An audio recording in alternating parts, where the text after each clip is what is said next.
तो 10वीं वर्ग के जो बच्चे हैं, सीबीएसई बोर्ड वाले की बहुत महत्वपूर्ण वीडियो है।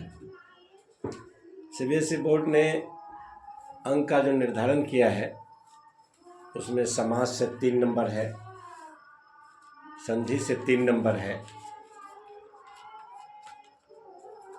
कारक वगैरह से निर्धारित अंक है, प्रत्यय से भी 4 अंक निर्धारित है। अगर गौर से इस वीडियो को आप देखें और थोड़ा सा अभ्यास करें, 2 दिन 3 दिन 4 दिन 5 दिन, यदि 2 4 10 बार यदि इस वीडियो को देखेंगे तो वो 4 नंबर आपका दुरुस्त हो जाएगा। इसके साथ एक और वीडियो आना है। एक वीडियो लंबा हो जाता है तो लंबा वीडियो देखने में थोड़ी परेशानी होती है, अपलोडिंग में भी परेशानी होती है। इसलिए कोशिश करते हैं कि 10 मिनट 12 मिनट 10 मिनट 12 मिनट का वीडियो बने, छोटे छोटे टुकड़ों में वीडियो बने, आपको देखने में भी सुविधा हो। एक वीडियो देख लीजिए, फिर ज़रूरत पड़े तो फिर दूसरा वीडियो देख लीजिए, तीसरा देख लीजिए, जितना समय उस हिसाब से करिए। तो आज हम आए हैं प्रत्यय को लेकर के। नाम ही है प्रत्यय। प्रत्यय मतलब प्रति जोड़ आय। प्रत्यय का मतलब होता है प्रति जोड़ आय। अब इसका ई और इसका औ दोनों मिलके य हो जाता है तो शब्द बनता है प्रत्यय।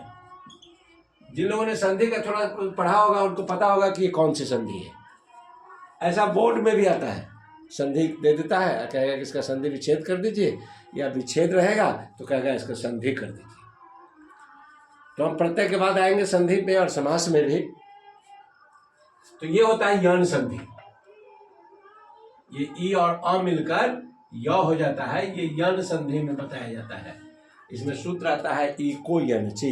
इक प्रत्याहार के बाद कोई भिन्न स्वर आए तो यन प्रत्याहार में वह बदल जाता है।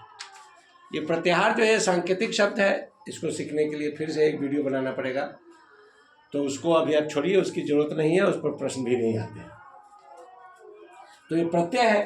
प्रत्यय का मतलब होता है प्रति जोड़ आए, यानी जो पीछे आए, शब्द के पीछे आए, धातु के पीछे आए, तो उसको हम प्रत्यय कहते हैं।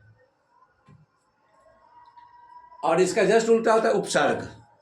उपसर्ग होता है जो पहले शब्द के पहले आए, वह शब्दांश जो किसी शब्द के पहले आकर उसका रूप बदल दे और उसका अर्थ बदल जाए। प्रत्यय कहता है कि जो किसी क्रिया के बाद लगकर या शब्द के बाद लगकर उसका रूप बदल दे, उसके अर्थ में परिवर्तन कर दे, तो उसको प्रत्यय कहते हैं। अब प्रत्यय यहाँ देख रहे हैं, प्रत्यय लिखा हुआ है। प्रत्यय के 2 भेद हम मुख्यतः आपके सामने में रख रहे हैं। पहला है कृत प्रत्यय और दूसरा है तद्धित प्रत्यय। ये दोनों प्रत्यय में से, तद्धित प्रत्यय में से 4 प्रत्यय आपको पढ़ने हैं और कृत प्रत्यय में से 1 2 3 4 5 6 7 8 9 प्रत्यय कृत प्रत्यय से आपके लिए निर्धारित है और 4 तद्धित प्रत्यय से निर्धारित है, 2 स्त्री प्रत्यय से निर्धारित है। तो आपके पास कुल कितना हो गया? 9 और 4 13 और 2 स्त्री, यानी 15 प्रत्यय को यदि आप विधिवत समझ जाते हैं तो 4 नंबर सिक्योर्ड है। तो आज हम इन 9 प्रत्ययों के बारे में जानेंगे। दूसरे वीडियो में हम तद्धित प्रत्यय के 4 प्रत्यय के बारे में जानेंगे, उसी में जोड़ देंगे हम स्त्री प्रत्यय का विषय। तो कृत प्रत्यय कहता है, इसका नियम है कृदंत, जिसके अंत में कृत प्रत्यय होता है, कृत जोड़ अंत, कृत जोड़ अंत, तो उसको हम कहते हैं कृदंत। उसको कृदंत कहते हैं, यानी जिसके अंत में कृत प्रत्यय हो वो सारे शब्द कृदंत कहलाते हैं, और जिसके अंत में तद्धित हो उसको तद्धितांत कहते हैं। अब कृत और तद्धित है क्या, जरा उसको देखिए। कहता है कृत प्रत्यय वो प्रत्यय है जो क्रिया के अंत में लगता है, मूल धातु के अंत में लगता है, उसको हम कृत प्रत्यय कहते हैं। कृत प्रत्यय के भी कई भेद है, कृत है, कृत है, उनादि है, तो इन सब चक्कर में आपको नहीं पढ़ना है। हाँ, आप आगे की कक्षा में जाइए, रिसर्च करिए, ऑनर्स पढ़िए, एमए करिए तो अलग विषय है, वहाँ पर फिर आपको अच्छे अच्छे गुरु मिल जाएंगे। यहाँ पर सिर्फ माध्यमिक परीक्षा के लिए हम आपका मार्गदर्शन कर रहे हैं कि कृत प्रत्यय में से 9 प्रत्यय आपके बीच है, जिसमें पहला जो महत्वपूर्ण चीज है वह है कत्वा और ल्यप। अब इसमें देखिएगा क है, ल है, स है, यहाँ है, ऐसे ये क है, ये है, तो इन सब का लोप हो जाता है। कोई पूछ सकते हैं कि क्यों लोप होता है भाई? अपने मन से है मर्जी, जब मन हो तब लोप कर दे, जब मन हो तब जोड़ दे। तो नहीं, ऐसा नहीं है। संस्कृत में महर्षि पाणिनि ने एक सूत्र लिखा है। उन्होंने लिखा है अदर्शनम लोप। अदर्शनम लोप, यह एक सूत्र उन्होंने लिखा है। अदर्शनम लोप क्या है? इत संज्ञक लोप, इत संज्ञक लोप, ये और कहता है कि इत संज्ञा का लोप हो जाता है, यानी जो किसी प्रत्यय के अंत में होता है, जिसका हलंत होता है, उसको हम काउंट नहीं करते हैं, उसको हम लोप कर देते हैं। तो इसी को कहता है अदर्शनम लोप। इसमें एक सूत्र और दिया है। क्या दिया है? देखिए, इसको ध्यान से देखिए। ल स क्व तद्धिते, ये देखिए एक सूत्र है, बड़ा महत्वपूर्ण सूत्र है। यानी जिस प्रत्यय के प्रारंभ में ल हो, तलाविष हो और कवर्ग हो, कौन से प्रत्यय में? जो अतद्धित है, यानी वह संज्ञा और सर्वनाम विशेषण के बाद में नहीं लगा है। तद्धित का मतलब हुआ वह प्रत्यय जो संज्ञा सर्वनाम विशेषण के बाद लगता है, उसको हम तद्धित कहते हैं। तो यहाँ कहता है अतद्धित है, जो तद्धित नहीं है, और उसमें अगर इस प्रकार का कोई शब्द आ रहा है तो उसके ल का, तलाविष का और कबर का लोप हो जाता है। इसी सूत्र के आधार पर ये सभी संज्ञक हो गए। इसी सूत्र के आधार पर यहाँ देखिए, कबर का लोप हो गया, ल का लोप हो गया, यहाँ से स का लोप हो गया, यहाँ से क का लोप हो गया, सभी का लोप हो जाता है। तो बचता है यहाँ त्वा, और ये हलंत नहीं है इसलिए पूरा बच गया, और ल्यप में प में हलंत है इसलिए इसका भी लोप हो जाता है। ये ध्यान रखने के बाद टेक्निकल चीज है। तो अब कहता है कि ये प्रत्यय है क्या, ये कत्वा और लेप है क्या, इसके लगने से क्या प्रभाव पड़ता है? तो ये दोनों प्रत्यय अभी तक जितने भी हम धातु रूप पढ़े हैं, चाहे लंग लकार में पढ़ा हो, चाहे लिट लकार में पढ़ा हो, कर्ता के हिसाब से उसका तालमेल बैठता है। लेकिन कभी कभी कुछ ऐसे शब्द आते हैं जिसका प्रयोग हम धातु रूपों से नहीं कर पाते हैं। जैसे असमापिका क्रिया आती है हिंदी में। असमापिका क्रिया क्या है उसको ध्यान से सुनिए।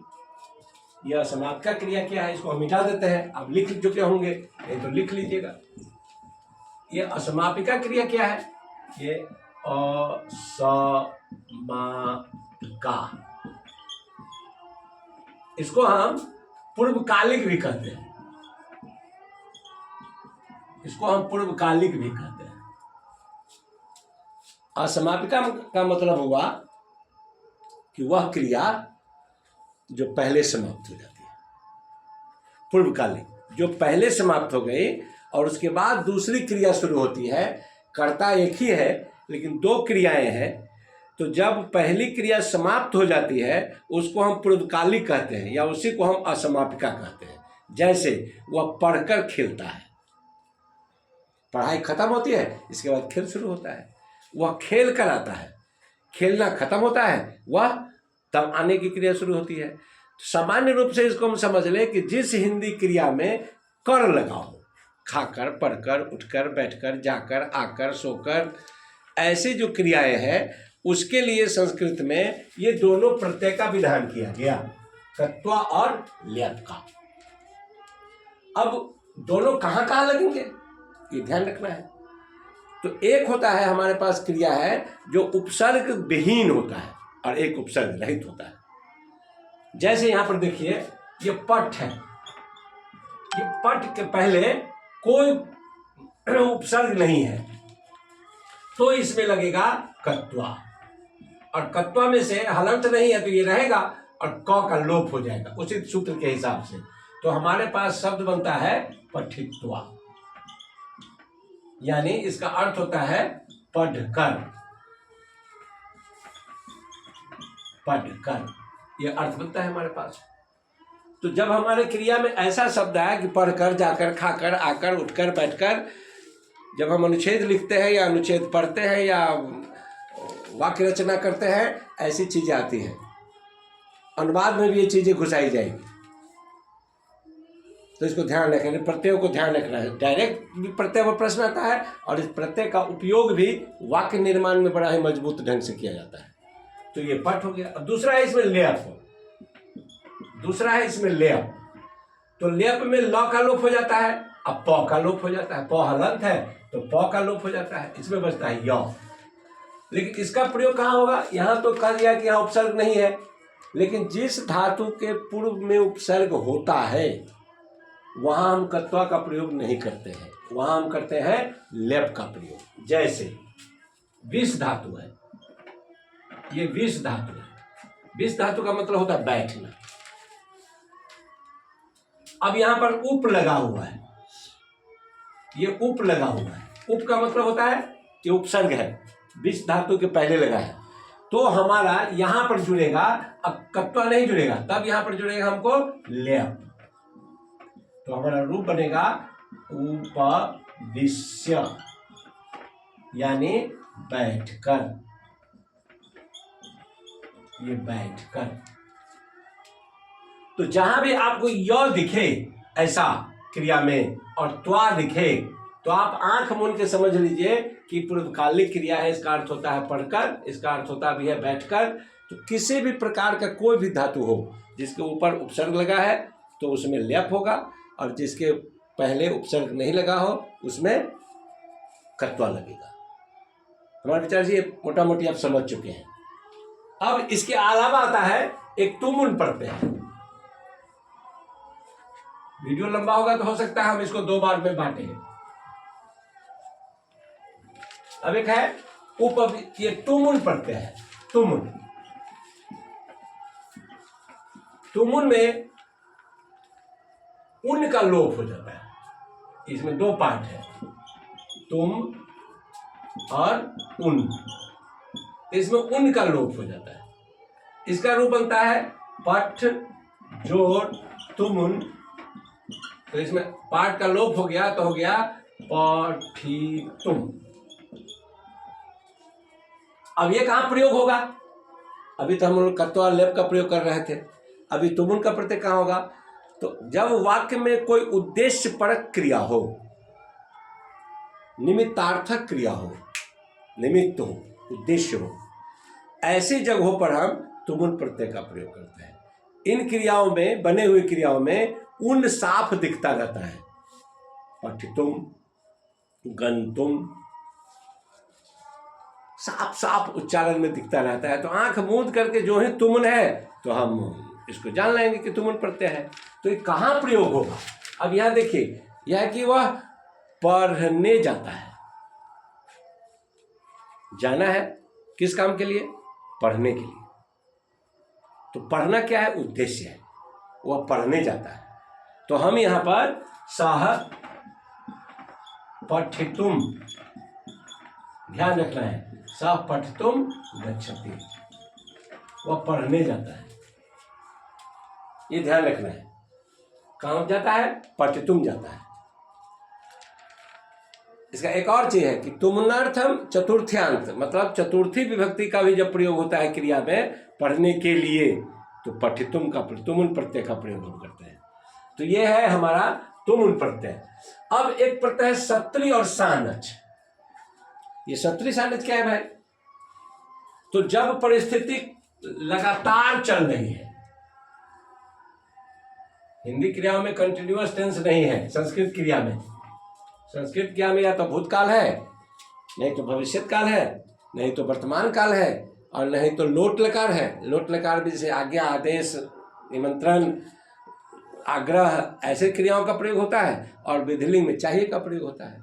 लेकिन जब हमारे पास हिंदी क्रिया में वाक्य आता है, वह पढ़ता हुआ जाता है, वह पढ़ रहा है, वह खा रहा है, वह जा रहा है, वह पढ़ते हुए जाता है, वह खाते हुए बोलता है, तो ऐसी जो क्रिया है जो कंटिन्यू हो रही है, लगातार हो रही है, ऐसी जगहों पर हम सत्री और सानस का प्रयोग करते हैं। सत्री और सानस का प्रयोग करते हैं। अब देखिए यहां भी दो प्रत्यय है, तलाबिसा का लोप हो जाएगा, चौहलंत है तो ये लोप हो जाएगा।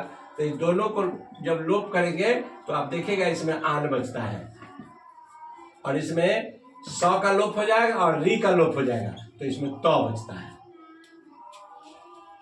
स का क्यों लोप हुआ? लसको तद्धिते के हिसाब से लोप हो गया।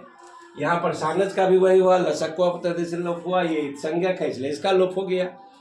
तो ये दोनों प्रत्यय है। अब दोनों प्रत्ययों को समझने के लिए विधान है कि सत्री प्रत्यय हमारा जो होता है वह परस्मय पदी से होता है, और सानस प्रत्यय जो होता है सो आत्मनेय पद से होता है।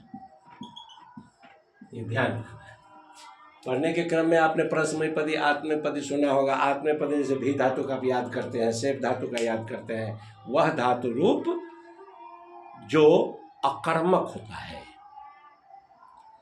जिसका फल स्वयं कर्ता भोगता है, उस प्रकार की जो क्रिया है उसको हम अकर्मक कहते हैं। कर्मक मतलब जिसमें न कर्म है और न होने की संभावना है, ऐसे क्रियाओं को हम अकर्मक धातु कहते हैं। और उस धातु के लिए हमारे पास आत्मनेपदी है।